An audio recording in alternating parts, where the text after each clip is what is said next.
Unit 2 Transformations, Lesson 7, Part 1, Area and Perimeter of Similar Figures, Introduction.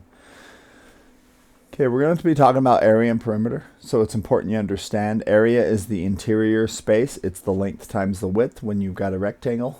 And perimeter is the space around the outside. Now this is going to replace an activity that we used to do in class. You actually would find this worksheet in your assignment packet. So we're going to examine these rectangles, A and B. Notice that A is a 2x6 rectangle and B is a 3x5 rectangle. And in the grids below we draw two rectangles in each one that is 2 times as big and one that is 3 times as big.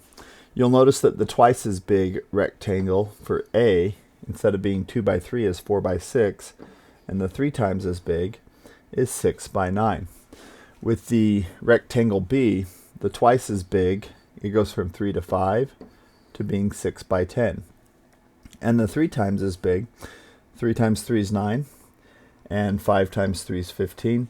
It ends up being a 9x15 rectangle.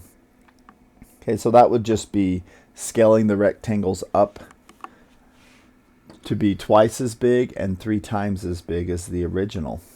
Now we're going to look for some patterns here. Well, first, are the rectangles in the grid A similar to rectangle A? Now similar, they're going to have all the same angles, which they do. They're all right angles. Okay, that's not a problem. And they need to be proportional sides. Well, 2 compared to 4, comparing here, and 6, that's 3. I don't know why I wrote 6. 3 compared to 6, those are proportional, so those are similar rectangles. The same is true for the 3 to 5. So are the rectangles similar? Yes. The sides are proportional. Well, they are twice as big or 3 times as big.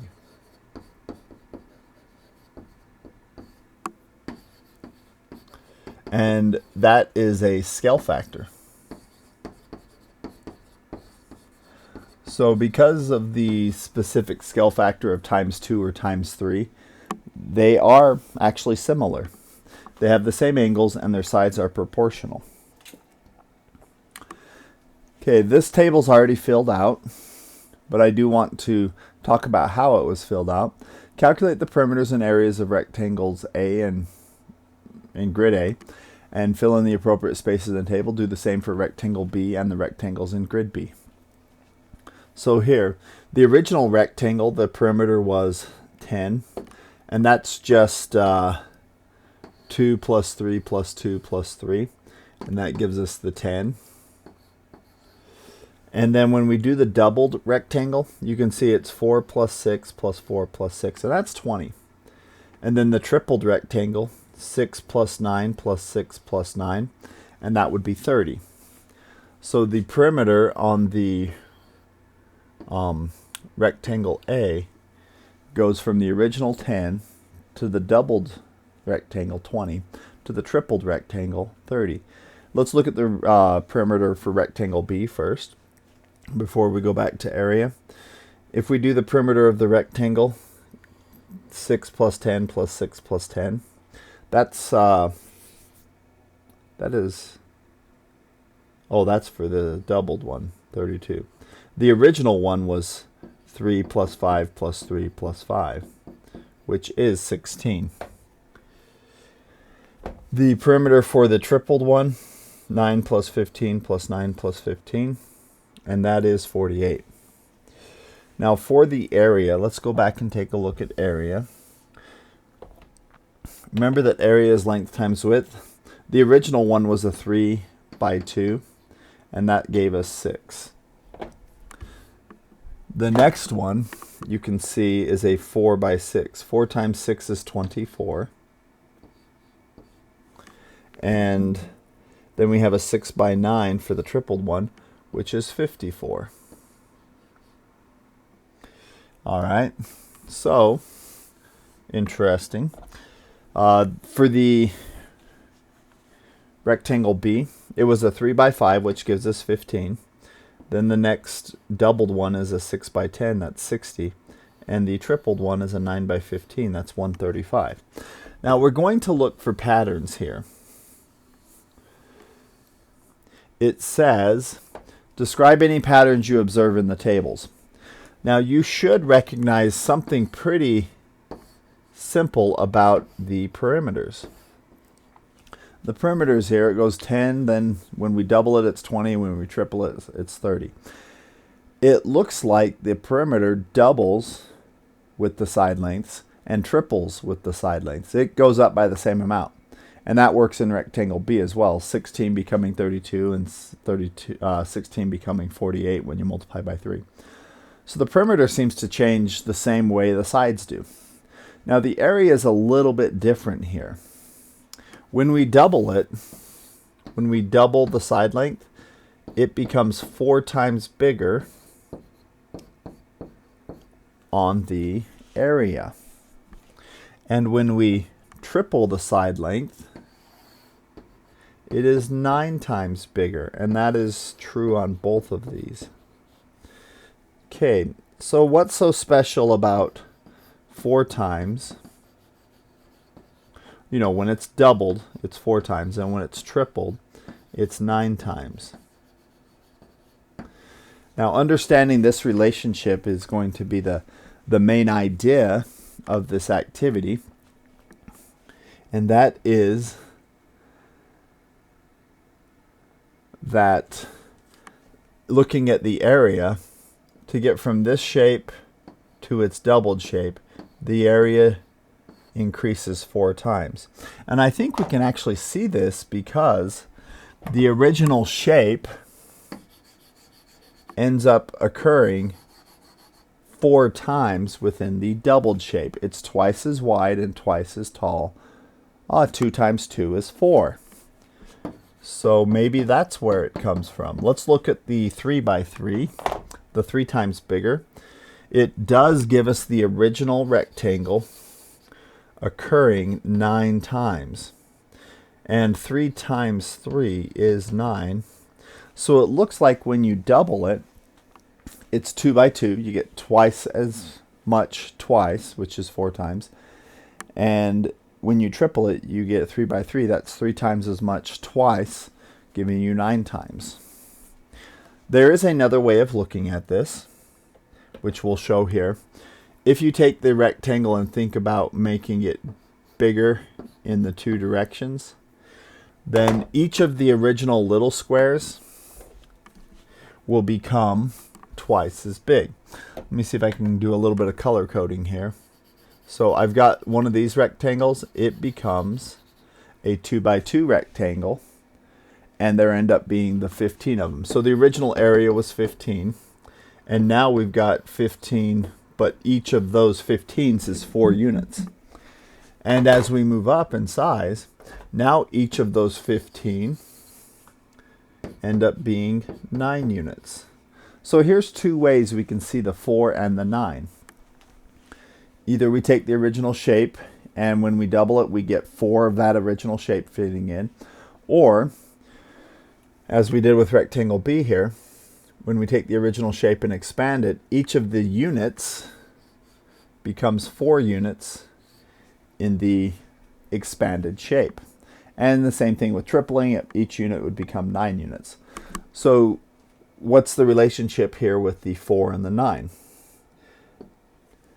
So if let's make k our scale factor. If I double it, then the area will be 4 times as much. If I triple the size of the object, it's 9. What would happen if I go 4 times bigger or 5 times bigger? Well, let's think about this. If I had 4 across and 4 up on the amount of shapes, I would end up getting a total of 16 of the original shape. So it would actually be 16 times bigger. It looks like in general here, we can take the number and square it. So 5 squared is 25. 6 squared is 36. 7 squared would be 49. So we can actually use that relationship. So what happens when the perimeter when the size is doubled or tripled? The perimeter gets doubled and the perimeter gets tripled. The perimeter goes up by the same amount, the same ratio as the sides. And what happens to the area when it is doubled? Well, the area ends up being doubled twice. And the area could end up being tripled twice. Okay? And why? I think we discussed pretty good detail why on this page here, dealing with the fact that the original shape can happen multiple times, or the units in the original shape become bigger. So in a nutshell, what happens with perimeter? Okay, let's look at this a little bit more rigorously. If k is the scale factor, then the perimeter, well, it's length plus width plus length plus width.